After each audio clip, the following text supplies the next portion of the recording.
और जाते जाते विष्णुगुप्त जाने कितना कह जाता है कि जो जो इस राष्ट्र की एकता व उत्कर्ष के मार्ग में बाधक हुआ वह नष्ट होगा, उसका विनाश करूंगा मैं। और जब तक मैं पुनः इस राष्ट्र को गौरवशाली नहीं देख लेता तब तक संभालो स्वयं को महामंत्री। प्रलय का आगमन हो रहा है और इस बार स्वर्ग के देवता भी उसका मार्ग नहीं रोक पाएंगे। नमस्कार दोस्तों, स्वागत है आपका धर्म और मोक्ष में। दोस्तों, पिछले कुछ दिनों से मैं YouTube पर एक सीरीज देख रहा था। इस सीरीज का नाम है चाणक्य। इंस्टाग्राम रील्स पर मैंने इस सीरीज की एक रील देखी थी।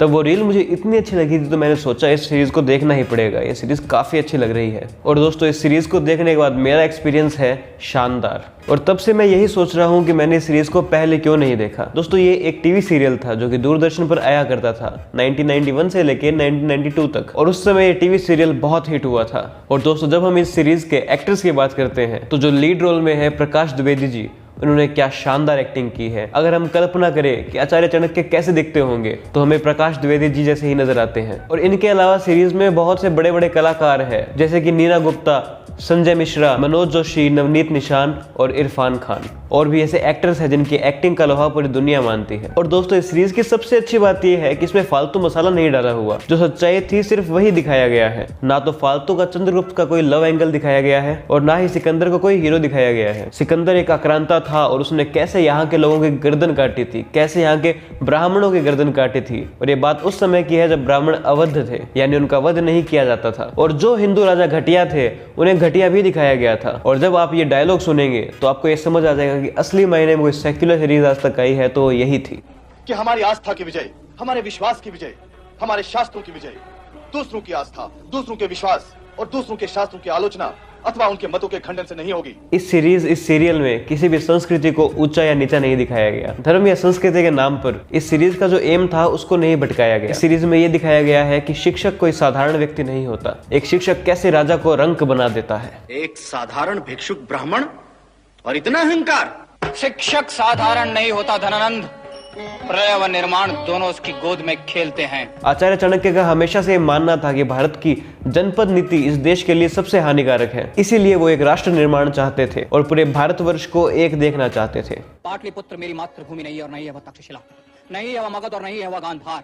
हिमालय से लेकर समुद्र पर्यंत भूमि का कण कण मेरा है और उसे अपनी गौरवशाली मातृभूमि कहने का मुझे अधिकार है। और ये कौन भूल सकता है, सिकंदर और यवनों की जड़ों को भारत से उखाड़ने वाले यही आचार्य चाणक्य थे। और कुछ जगह ये माना जाता है कि सिकंदर को मरवाने में भी इन्हीं का हाथ था। इन्होंने सिकंदर के विश्वस्त से ही उसको जहर दिलवा दिया था। हालांकि अलग अलग इतिहासकार अलग अलग बातें बताते हैं। सत्ता का खेल हमने GOT जैसी वेब सीरीज में देखा है और चाणक्य सीरीज में भी सत्ता और राजनीति का खेल बड़े ही खूबसूरती से दिखाया गया है। और इस सीरीज में एक ऐसा भी डायलॉग दिखाया गया है जो आजादी के बाद आए भारत में लोकतंत्र पर तंच कसता है।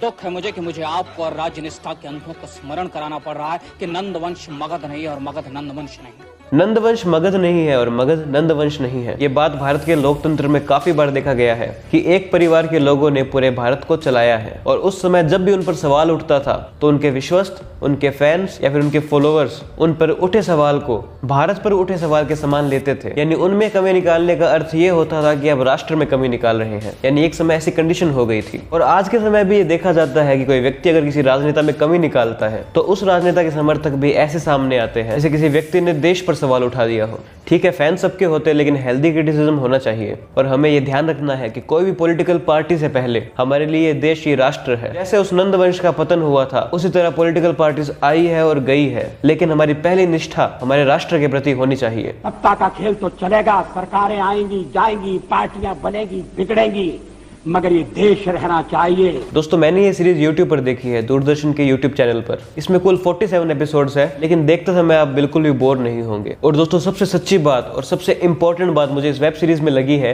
कि इन्होंने हिंदू धर्म का मजाक नहीं उड़ाया है। इस धर्म का इन्होंने बिल्कुल बेइज्जती नहीं की, इसका बिल्कुल अपमान नहीं किया है। जैसा कि हम जानते हैं, हमारी मान्यता है किसी मंत्र का अधूरा उच्चारण नहीं करना चाहिए या फिर किसी पाठ को बीच में नहीं छोड़ना चाहिए। ठीक यही इस वेब सीरीज में हुआ है। मेकर्स को यह डर नहीं था कि लोग इतने लंबे मंत्र से बोर हो जाएंगे या फिर इतने लंबे पाठ से बोर हो जाएंगे। उन्हें बस यही दिख रहा था कि हमारे धर्म के पाठ और यहाँ के मंत्रों को बीच में नहीं छोड़ते हैं।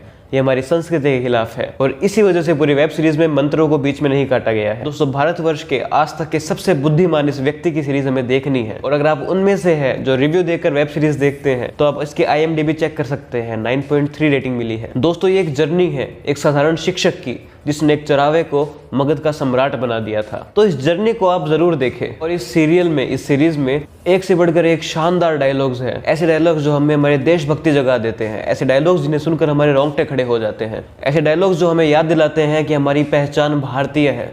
एक राष्ट्र जीवन में व्यक्ति माँ के गर्भ के साथ साथ एक संस्कृति के गर्भ से भी जन्म लेता है, और जिस संस्कृति के गर्भ से मैंने जन्म लिया है उसका नाम है भारतीय। तो आपसे निवेदन है कि एक बार ये वेब सीरीज जरूर देखिएगा। दोस्तों, ये तो अच्छा हुआ कि आज आचार्य चाणक्य के और चंद्रगुप्त के होने के सबूत है, वरना वामपंथी इतिहासकार इन्हें ये लिखकर काल्पनिक बता देते कि इतना बुद्धिमान व्यक्ति तो कोई पैदा हो ही नहीं सकता। दोस्तों, ये वेब सीरीज पुरानी जरूर है, हो सकता है आपको इसकी पिक्चराइजेशन इतना अच्छा ना लगे, इसकी क्वालिटी इतनी अच्छी ना लगे, लेकिन इसकी थीम, इसका मैसेज, इसकी सच्चाई आपको अपने साथ बांध लेगी। और सबसे बड़ी बात, ये वेब सीरीज आज की वेब सीरीज से बहुत अलग है। इसमें सेक्युलरिज्म के नाम पर किसी धर्म को ऊपर या नीचे नहीं दिखाया गया है। जहां आज बड़े बड़े बजट में मुगलों पर वेब सीरीज बन रही है, वहीं ये वेब सीरीज इतनी पुरानी होने के बावजूद भी उनसे लाख गुना बेहतर है। दोस्तों, ये तो हुई इस वीडियो के बाद। पिछली वीडियो में बहुत अच्छे कमेंट्स आए थे, तो मैं चाहकर भी एक कमेंट को नहीं चुन पाया, इसलिए मैंने 3 कमेंट्स चुने हैं। पहली बात तो आप सबने कमेंट किया, उसके लिए बहुत बहुत धन्यवाद। वो 3 कमेंट्स है। सबसे पहले आर्यन मेघ का, भारत की भूमि और भारत के इतिहास जैसा किसी और देश का इतिहास नहीं हो सकता। जय श्री राम।